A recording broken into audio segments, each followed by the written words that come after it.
Hi, I'm Zach from Zack and Zack's Dad, and today I'm just going to be reviewing Warface.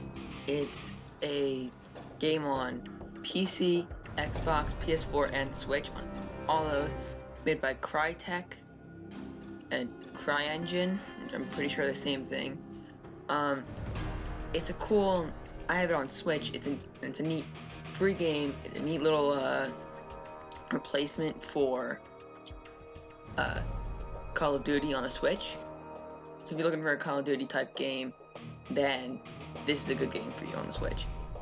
It does take a little while to load. When you get in, you'll be greeted with this. You got your standard inventory with a bunch of classes. Rifleman, you just have standard assault rifles. Medic, which you get a shotgun and you can heal people. Engineer, who has explosives. Sniper, it's pretty self-explanatory. And SEQ, which has a machine gun. Now, when you go into play, you've got Battle Royale, which rarely ever has anybody ever in it, so you probably won't find a game like there. You got Bag and Tag, Team Deathmatch, Storm, Capture, Free for All, Plant the Bomb, Blitz, Domination, and Destruction. I recommend Team Deathmatch and Free for All. I'm gonna go into a Team Deathmatch game, and you can go through and this is your lobby, so you can practice aiming. In here you can practice quarter fighting, and this is your mobility.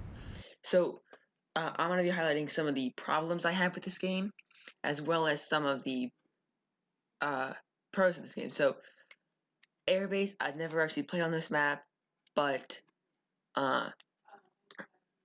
the one small problem I have is the loading times, because loading times take quite a little bit, but overall they only have, if you're gonna play a couple games, you only probably have like the enemy maybe team. 4 minutes of Round start.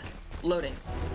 So one problem I have is you have a limited sprint, and enemies don't appear on your radar unless they're shooting.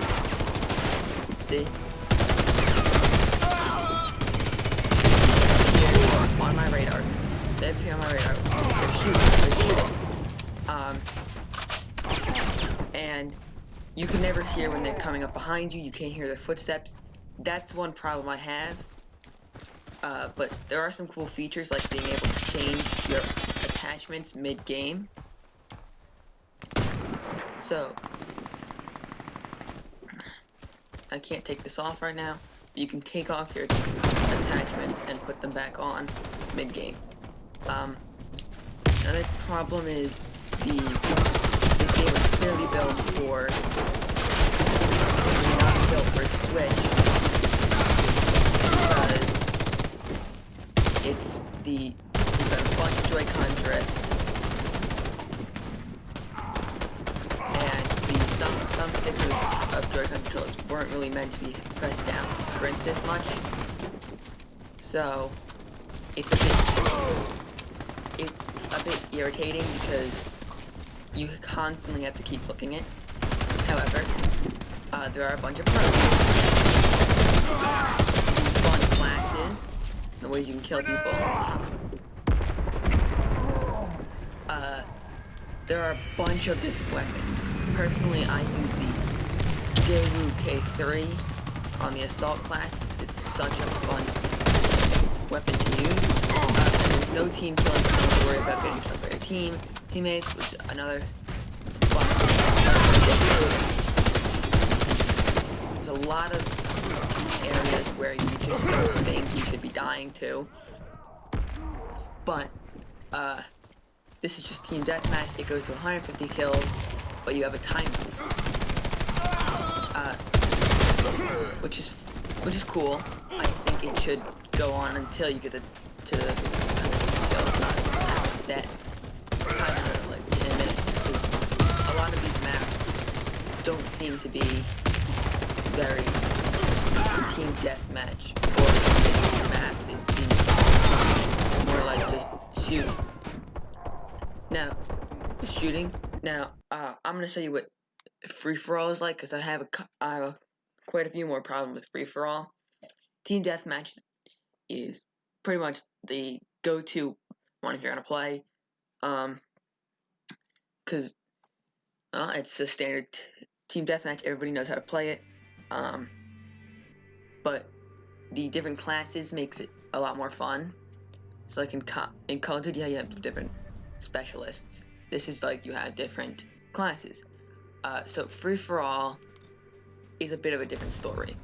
I'm just gonna move this.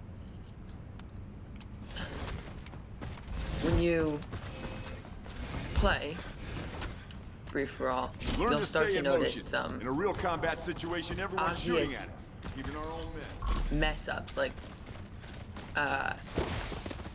this map that I'm playing on, not so much, but they'll start to enemies will start to spawn behind you. And I'm gonna run you so ragged in the next 2 minutes that Blackwood will give me a it's just kind of harsh. Because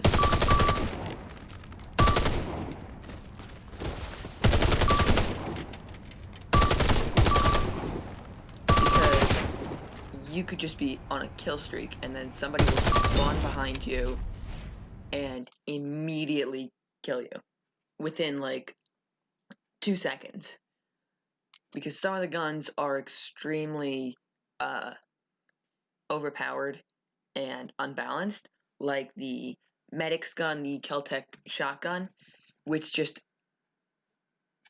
blows through enemies and you can't really do anything about it. If I encounter another weapon, you'll see everybody here is a assault class, so we've all just got assault rifles, and that's it. That's a bit weird.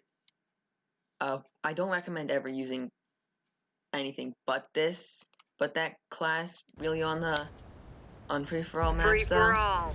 Round start.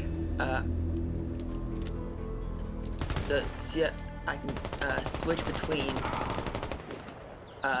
having a scope on and not, which is really good. But in free-for-all, this is where the problem with the enemies not showing up on your radar is the highest, because somebody could spawn behind you, you won't know, and they'll instantly kill you, ending your like 10 kill streak. Also, the limited sprint is a bit strange because it's a modern shooter. Have a infinite sprint. So,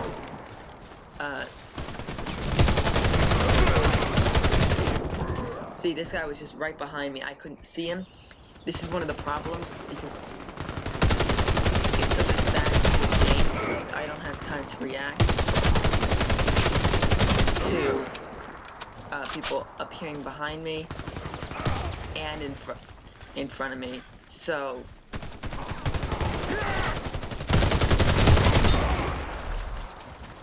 there's a lot wrong with this game, but there's a lot good with it. This map is probably the best free-for-all map. There's a really bad one that will have a bunch of little corners where enemies will spawn while you're trying to heal up. You do have, each person has their own special thing. Like the specialist has ammo to restore your teammates and your own ammo.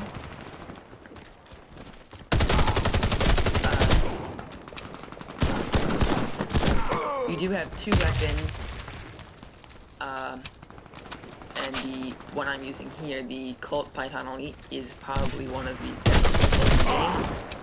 And this is a great example of people appearing behind you. This guy got up, just respawned, and immediately died because he spawned right away. Anti-cyborg, that's a really strong gun that a lot of people seem to have, but it's really because of how strong it is. I think the gun he just killed me with, that one pretty much just one-shots people. It's not even a shotgun, and it just one-shots people. One fun thing, though, is sliding and then just getting kills on people while aiming up at them. Like, I'll do it right here.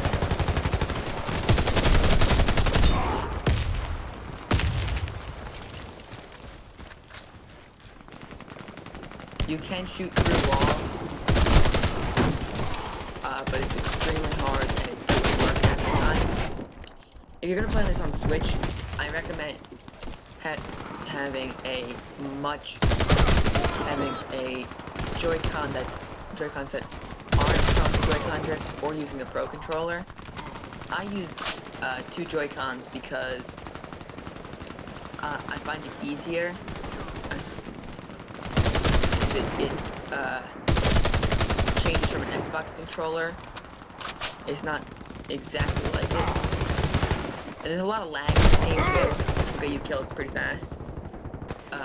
But I use the Joy-Con because if you have an Xbox or a PS4,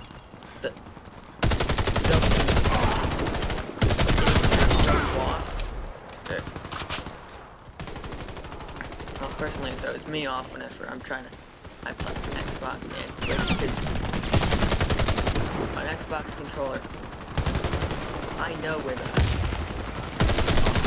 X button is, and seeing as the Pro controller is designed around the Xbox controller, I'll click the A button, and it'll be the equivalent of the B button on any other. So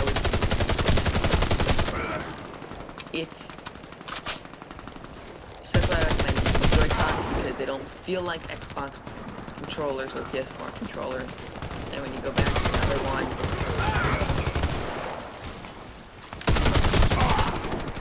then you'll be much more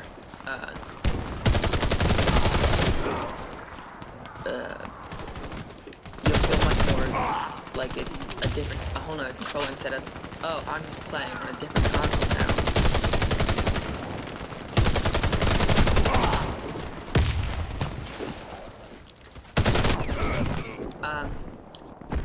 Now there's not just standard online shoot everybody you see games. There's actually another mode. This one called it's co-op, and there's even a single player mode. So the co-op is you move through. It's very linear. You move through a facility and just shoot any enemies that come your way. And then once you complete it, you're on the. You just get in a helicopter and you're back in another game. You're back in the menu and you can go do another thing. So these are the missions, and there's Spec Ops, which are solo games where you can just enter something, go ahead, shoot through anything, and it's much more fun than the co-op, because in co-op people go down and they'll steal your kills, and it can be pretty frustrating when you're just trying to get through it. Meanwhile, in this, it's just super easy, because no matter what you do, you're gonna be fine. But you're not gonna have anybody steal your kills. It's not gonna be frustrating, which is pretty fun. Then there's ranked versus, which you have to get to rank 15 for, which I'm not at yet. But there are a bunch of different modes. Battle Royale never really works. Most of these you don't find lobbies for. If you want to find a lobby for them, play a team deathmatch game and then vote for a different game mode at the end. But that's my review of Warface for Switch. I'd say it's a good 7 out of 10. There are a couple of things that aren't that good. that need fixing, like some gun balancing and weapon balancing. Because in one team deathmatch, you have a one team deathmatch map. If you have a sniper, you pretty much just won the game. It just becomes sniper shootout. So from there, I gave it a good 7. You can't find a bunch of these modes. You can only find free for all and team deathmatch, but it's still got a lot of pros. And I'm gonna end it there. See you guys later.